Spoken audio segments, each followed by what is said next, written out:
Find all subgroups of Z18 and their subgroup diagram. ഇപ്പോൾ Z18ൻ്റെ എല്ലാ sub ഗ്രൂപ്പ്സും കണ്ടുപിടിച്ചിട്ട് അതിൻ്റെ സബ് ഗ്രൂപ്പ് ഡയഗ്രാം വരയ്ക്കുക എന്നുള്ളതാണ് ഈ ക്വസ്റ്റ്യനകത്ത് നമ്മൾ ചെയ്യുന്നത്. ഓക്കെ, അപ്പം അതിനകത്ത് Z18-നകത്തിലെ Z18ൻ്റെ ജനറേറ്റേഴ്സ് ഏതൊക്കെയാണെന്നാണ് നമ്മൾ ആദ്യം നോക്കാൻ പോകുന്നത്. സോറി അതിന് മുമ്പായിട്ടൊരു ക്വസ്റ്റ്യൻ ഉണ്ടായിരുന്നു. Example consider Z12 with generator A=1. Z12 അറിയാലോ, 0 മുതൽ 11 വരെയാണ് എലമെൻറ്റ്സ്. അഡിഷൻ മോഡിലോ 12 ആണ് അവിടുത്തെ ഓപ്പറേഷൻ. എന്ന് വെച്ചാൽ 2 എലമെൻറ്റ്സ് തമ്മിൽ ആഡ് ചെയ്യുമ്പോൾ എങ്ങനെ എടുക്കുന്നത്, അത് തമ്മിൽ ആഡ് ചെയ്തിട്ട് കിട്ടുന്നതിനെ 12 കൊണ്ട് ഡിവൈഡ് ചെയ്യുമ്പോൾ റിമൈൻഡറാണ് എടുക്കേണ്ടത്. എപ്പോൾ 12-നേക്കാൾ കൂടുതലാണ് കിട്ടുന്നതെങ്കിൽ, അല്ലെങ്കിൽ അത് അതുപോലെ എഴുതുക. അതാണ് അഡിഷൻ മോഡിലോ 12. അപ്പം നമുക്ക് ജനറേറ്റർ A=1 ആണ് നമ്മളിവിടെ ചൂസ് ചെയ്തിരിക്കുന്നത്. Since the greatest common divisor of 3 എന്ന് പറയുന്ന ഒരു എലമെൻറ്റിനകത്ത് നിന്ന് ചൂസ് ചെയ്യുക. 3 കൊണ്ട് ജനറേറ്റ് ചെയ്യുന്ന സൈക്ലിക് സബ് ഗ്രൂപ്പിനകത്ത് എത്ര എലമെൻറ്റ്സ് ഉണ്ടാകും? നമ്മൾ നേരത്തെ പഠിച്ച തിയറി അനുസരിച്ച് A⁻S കൊണ്ട് ജനറേറ്റ് ചെയ്യുന്ന ഗ്രൂപ്പിനകത്തിൽ n/d എലമെൻറ്റ്സ് ഉണ്ടായിരിക്കും. D എന്ന് പറയുന്നത് GCD ഓഫ് n,S ആണ്. അപ്പോൾ ഇവിടെ 3യും 12ഉം 3 കൊണ്ട് ജനറേറ്റ് ചെയ്യുന്ന ഗ്രൂപ്പിനകത്ത് n/d എലമെൻറ്റ്സ് ആണ് ഉണ്ടായിരിക്കുന്നത്. n എന്ന് പറയുന്നത് 12 ആണ്. D എന്ന് പറയുന്നത് GCD ഓഫ്, ഇവിടെ എസിൻ്റെ സ്ഥാനത്ത് 3 ആണ് വരുന്നത്. കാരണം 1നെ 3 പ്രാവശ്യം ആഡ് ചെയ്യുമ്പോൾ A⁻S എന്ന് പറഞ്ഞാൽ ഏടെ എത്ര പവർ എടുക്കുന്നതാണ്. അഡിഷനിൽ വരുമ്പോൾ അത് എത്ര പ്രാവശ്യം ആഡ് ചെയ്യുമ്പോൾ കിട്ടുന്നു എന്നുള്ളതാണ്. 1നെ 3 പ്രാവശ്യം ആഡ് ചെയ്യുമ്പോഴാണ് 3 കിട്ടുന്നത്. അപ്പോൾ എസിൻ്റെ സ്ഥാനത്ത് ഇവിടെ നമുക്ക് 3 ആണുള്ളത്. പവർ എന്നുള്ളത് ഇവിടെ അഡിഷൻ എത്ര പ്രാവശ്യം ചെയ്യുന്നു എന്നുള്ളതാണ് വരുന്നത്. അപ്പം എസിൻ്റെ സ്ഥാനത്ത് 3 വരും. അപ്പോൾ 3യുടെയും അതായത് എന്നിൻ്റെയും എസിൻ്റെയും GCD 3യുടെയും 12ൻ്റെയും GCD 3 ആണ്. അപ്പം n/d എലമെൻറ്റ്സ് ആണ് അതിനകത്ത് ഉള്ളത്. ഇപ്പം 12/3 എന്ന് പറയുന്ന 4 എലമെൻറ്റ്സ് ആണ് അതിനകത്തുള്ളത്. അപ്പം സൈക്ലിക്കലി ജനറേറ്റഡ് ബൈ 3 എന്ന് പറഞ്ഞു കഴിഞ്ഞാൽ 3 വരും, 6 വരും, 9 വരും. 9 + 3 എന്ന് പറയുന്നത് 12 ആണ്. അത് നമുക്ക് 0 ആണ്. ഇനി 8 കൊണ്ട് ജനറേറ്റ് ചെയ്യുന്ന ഗ്രൂപ്പിനകത്തിൽ എത്ര എലമെൻറ്റ്സ് ഉണ്ടെന്ന് നോക്കാം. GCD ഓഫ് 8ഉം 12ഉം എത്രയാണ്? 8ൻ്റെയും 12ൻ്റെയും GCD എന്ന് പറയുന്നത് 4 ആണ്.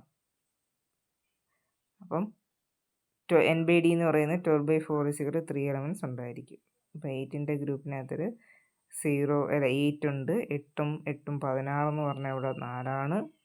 അതിൻ്റെ കൂടെ 8 കൂടെ ആഡ് ചെയ്ത് 12 കിട്ടും. അതിവിടെ 0 ആണ്. സിൻസ് GCD ഓഫ് 12 ആൻഡ് 5 കൊണ്ട് ജനറേറ്റ് ചെയ്യുന്ന ഗ്രൂപ്പിനകത്തിൽ എത്ര? 12ൻ്റെയും 5ൻ്റെയും GCD എന്ന് പറയുന്ന 1 ആണ്.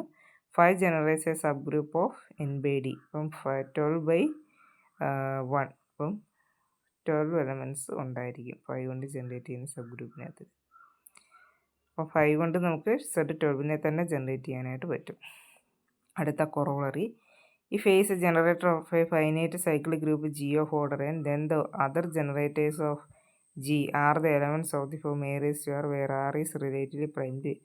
A എന്ന് പറയുന്നത് is a generator of a finite cyclic group G of order n. ജിയുടെ ഒരു ജനറേറ്ററാണ് എ എന്ന് വിചാരിക്കുക. മറ്റ് ജനറേറ്റേഴ്സ് എങ്ങനെ കിട്ടും? ഒരു ജനറേറ്റർ എ കിട്ടിക്കഴിഞ്ഞാൽ മറ്റ് ജനറേറ്റേഴ്സിൻ്റെ ഫോം A⁻R ആയിരിക്കും. R relatively prime to n. ഇത് അഡിഷനിൽ വരുമ്പം A⁻R എന്നായിരിക്കും വരുന്നത്. ആഡ് ചെയ്യുകയാണ്. R ടൈംസ് ആഡ് ചെയ്യുമ്പോൾ എങ്ങനെ കിട്ടും? A⁻R എന്നല്ലേ കിട്ടുന്നത്.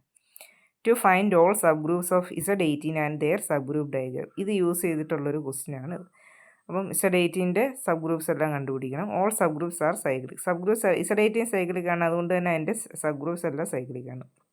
By corollary 6.16 the elements are Z18ൻ്റെ ജനറേറ്റേഴ്സ് ഏതൊക്കെയാണ്? 18 റിലേറ്റീവ്ലി പ്രൈം ആയിട്ടുള്ളവരാണ് അതിൻ്റെ ജനറേറ്റേഴ്സ്. 1, 5, 7, 11, 13 ആൻഡ് 17 ഇതെല്ലാം Z18ൻ്റെ ജനറേറ്റേഴ്സാണ്.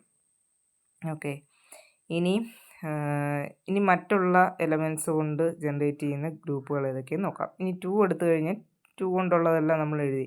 0, 2, 4, അതായത് 2ൽ തുടങ്ങിയ 2, 4, 16 വരെ വന്നു. 16 + 2 എന്ന് പറയുന്നത് 18 വരും. 18 എന്ന് പറഞ്ഞാൽ Z18 0 ആയി. അങ്ങനെ നമുക്ക് 0 കിട്ടുന്നത്. അതിൻ്റെ ഓർഡർ 9 ആണ്. അപ്പം മറ്റ് ജനറേറ്റേഴ്സ് എങ്ങനെ കിട്ടും? 2⁻R where R is relative prime to 9. 2⁻2 എന്നുള്ളത് ഇവിടെ അഡിഷനാണ് ഓപ്പറേഷൻ എന്നുള്ളത് കൊണ്ട് 2 × H ഫോമിൽ വരും. 2 × R അല്ല, ഇവിടെ H യൂസ് ചെയ്തിരിക്കുന്നത്. 2 × H where H is relative prime to 9. അപ്പോൾ 9 റിലേറ്റീവ് പ്രൈം ആയിട്ടുള്ള ആളുകൾ 1, 2, 4, 5, 7 ആൻഡ് 8 ആണ്. സോ H × 2 ഏതൊക്കെ? 2, 4, 8, 10, 14, 16 ഇത്രയും ആൾക്കാരും ഈ 2ൻ്റെ ഗ്രൂപ്പിനെ തന്നെയാണ് ജനറേറ്റ് ചെയ്യുന്നത്. The element 6 of cyclic generated by 2 generates. ഇനി 2ൻ്റെ ഗ്രൂപ്പിനകത്തൊരു എലമെൻ്റാണ് 6. ആ 6 എടുത്തു കഴിഞ്ഞാൽ നമുക്ക് 0, 6 പ്ലസ് 6 12, 12 പ്ലസ് 6 18 എന്ന് പറഞ്ഞു കഴിഞ്ഞാൽ ഇവിടെ എന്താണ് 0 ആണ്. 0, 6, 12 ഈ ഈ ഗ്രൂപ്പ് എടുക്കുന്നു. And 12 is also A generator of this sub group. 12 ഇതിൻ്റെ 6 കൊണ്ട് ജനറേറ്റ് ചെയ്യുന്ന ഒരു സബ് ഗ്രൂപ്പ് ആണല്ലോ ഇത് 6ൻ്റെ. അപ്പം മറ്റ് എലമെൻസിനെ എങ്ങനെ കിട്ടുക? 6 × h, വേറെ h is relatively prime to 3. 3 ആണ് ഇതിൻ്റെ ഓർഡർ. അപ്പോൾ 3 റിലേറ്റീവ് പ്രൈം വരുന്നത് ഏതാ? പിന്നെ 1 ഉം 2 ആണ് 3 റിലേറ്റീവ് പ്രൈം. അപ്പം 6 × 1 6 തന്നെ, 6 × 2 12. അപ്പോൾ 12 കൊണ്ട് ജനറേറ്റ് ചെയ്യുന്നത് ഇതേ സബ് ഗ്രൂപ്പ് തന്നെയാണ്. ഇനി 3 കൊണ്ട് ജനറേറ്റ് ചെയ്യുന്നത് നമ്മൾ 0, 3, 6, 9, 12, 15 എഴുതി. ഇതിനകത്തിൽ ഇതിൻ്റെ ഗ്രൂപ്പിൻ്റെ ഓർഡർ എത്ര? 6 ആണ് ഈ ഗ്രൂപ്പിൻ്റെ ഓർഡർ. അപ്പം 3 കൊണ്ട് ജനറേറ്റ് ചെയ്യുന്ന ഗ്രൂപ്പ് 6 ആണ് അതിൻ്റെ ഓർഡർ. ഇതുകൊണ്ട് തന്നെ ജനറേറ്റ് ചെയ്യുന്ന ഇതിൻ്റെ തന്നെ മറ്റ് ജനറേറ്റേഴ്സ് എങ്ങനെ കിട്ടും? 3 × h ഫോമിൽ വരും. വേറെ h is relatively prime to 6. അപ്പോൾ 3 × 5 15 വരും. 4ഉം 3ഉം 2ഉം 1ഉം 1ഉം ഇതിൻ്റെ എന്താ പറയുക, ഇതുമായിട്ട് റിലേറ്റീവ്ലി പ്രൈം അല്ല. 1 എടുത്തു കഴിഞ്ഞാൽ സെയിം തന്നെ ആണല്ലോ കിട്ടുന്നത്. അപ്പം 3 × 5 15ഉം ഇതിൻ്റെ ജനറേറ്ററാണ്. ഇനി 9 കൊണ്ടുള്ളത് 0, 9. ഇപ്പം ഡിഫറെൻ്റ് ആയിട്ടുള്ളത് മാത്രം എടുത്താൽ മതി. ഇസഡ് 18 എടുക്കുന്നു. 2 കൊണ്ടും 3 കൊണ്ടും നമുക്ക് 2 വ്യത്യസ്തങ്ങളായ ഗ്രൂപ്പ് കിട്ടും. 2ൻ്റെയും സബ് ഗ്രൂപ്പാണ് 6 കൊണ്ട് ജനറേറ്റ് ചെയ്യുന്നത്. 2ൻ്റെയും അതിനകത്ത് വരുന്ന എലമെൻസ് ആണ്. പിന്നെ 9 കൊണ്ടുള്ളത് 3യുടെ സബ് ഗ്രൂപ്പാണ്.